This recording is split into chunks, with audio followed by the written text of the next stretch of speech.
ワックスをかけるじゃないですか。その時にこの味が出らんとですよ。きれいにしてしまうと逆に。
タオルどけよ。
吉永さん、はい。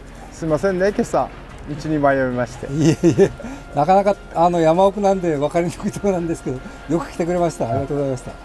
この道何年ですか？吉永さん。この道、卒業してだからもう40年近くになりますかね。42、3年ですか。ちょっと午前中ちょっとお話ししたんですけど、はい、山が好きですか？そうですね。まあ最初の頃はあんまり好きじゃなかったんだけど、だけどもだんだんやるうちになんかこう、ああいいなって思い始めて、まあ今山椒してるとこです。はい。吉永さんのところに着いた時にもう眺めが最高にいいですわ。はいはい。ああいうところですだったらもう山好きになるしかないですよね。いや、そうだった。若い頃はやっぱ都会に憧れたちゅうわけでもないっちゃけど、向こうがいいかなとは思ってたんですけど、まあやっぱずっと仕事する中で、まあ子供たちとか孫たちと一緒にこう生活する中でやっぱ環境的にはやっぱここが一番いいよなって思い始めたですね。若い頃はそうでもありませんでした。まあまあそういう時代もあるということで、その木も好きなんですよね。そうですね。木でこういろいろこう作ったりっていうのは、それこそその木工とかにも興味があって、少しずつ始めているところなんですけどね。作業風景ちょっと撮影させてもらったんですけど、作ってる時は何にも考えないですかね。そうですね。無心になるというか。そうなんですよ。で、その最初はほんのこう庭先でこう杭を立ててこういろいろ作ってたんですけど、もうやっぱだんだんこうアイデアが湧いてきて、こうやったらいい、ああやったらいいっていう形になってきて、もうしいたけ小屋が昔あったんですよね、うちに乾燥小屋が。それをちょっとしいたけやめちゃうからあそこに作ってみようかなと思ったりしてちょっと作り込んでみたんですけどね。結構作業用の道具ももう揃ってきた感じで、好きで趣味で揃えてます。いや、その松浦さんとの話の流れから、ちょっとここまで来てるんですけど、デンドロビウムをつける、ビカクシだとかつける板、かっこいいですよね。そうですか。ついたら自分としてはもうそうやって言ってもらうのが一番嬉しいです。いや、木の香りとかも感じてたんですけど、あれにこうやって花がついたらいいかなと思うんですよね。一緒にやれると一番いいかなと。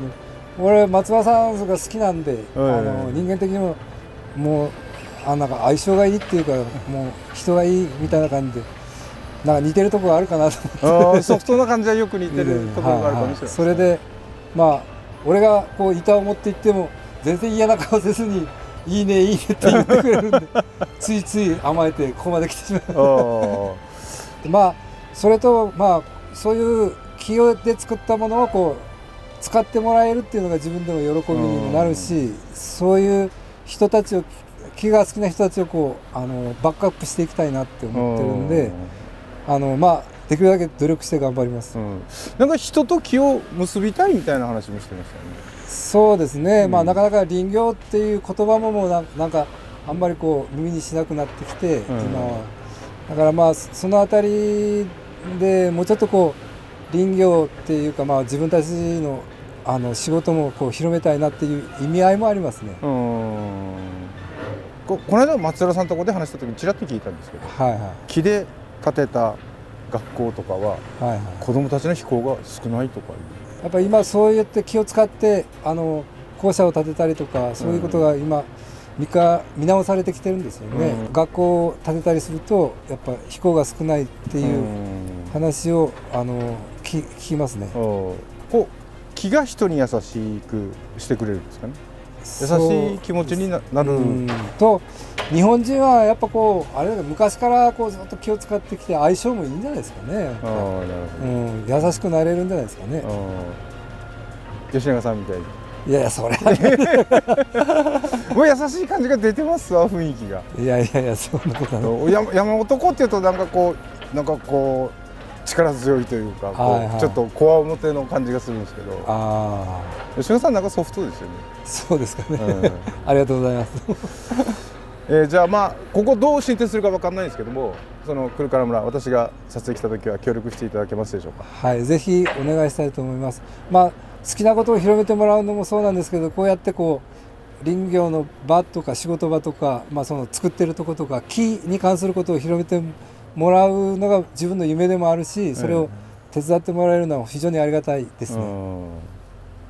じゃあその時はよろしくお願いします。はい、こちらこそよろしくお願いします。質問です。今までで一番大変だったことって何ですか。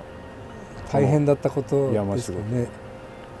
作業中ですよね。雨が降る中、その作業現場に入らないといけないで、夏の暑い頃だったんですよ。でそれで豚とかあれがいっぱいいる中で、雨が降りながらこう傘もささずにご飯を食べながら仕事をしたことがあって、その時頃からちょっともう林業やめようかなって時期があったんですけど、でもだんだん機械化になってきたりして、だんだんやりやすくなってきたのもあるし、そうしていかないか切り替えていかないかなっていう気もあったんで、そういう経験が逆に自分をここまで育ててくれたような気がしますね。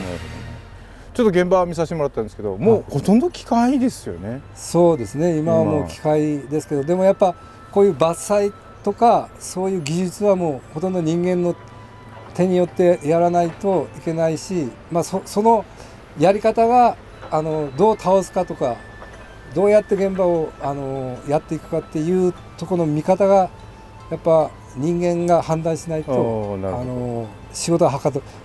いくら機械を機械にしてもうまくいかんですよね。最終的には人間と。はいはい。人間がちゃんとそういう仕事をやって安全にかつ効率よくやっていくというようなことをやっていかんと仕事ははかどらんですね。なるほどですね。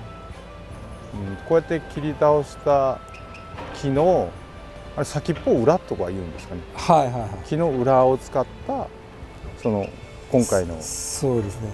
それにもちょっと意図があるんですけど、裏の方っていうのはほとんどバイオマスで発電って今こう木を燃やして、製品ならでは木を燃やしてそのね電気の、電力に変えていくっていうやり方があるんですけど、でそうやってこう燃やしてしまうものをもうちょっとこう利用価値ができないかっていうのも一つはあって、やっぱもう最後までこう大事に使えるもっと価値を見出せるものがないかっていうのでこう挑戦しているところですね。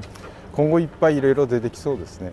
ですね。できるといいなと思って吉永さんのアイデアをいっぱいふんだんに出していただいて、こう皆さんが欲しがるようなものができるといいですね。はいはいですね。じゃあ今後ともよろしくお願いします。こちらこそよろしくお願いします。ありがとうございました。ありがとうございました。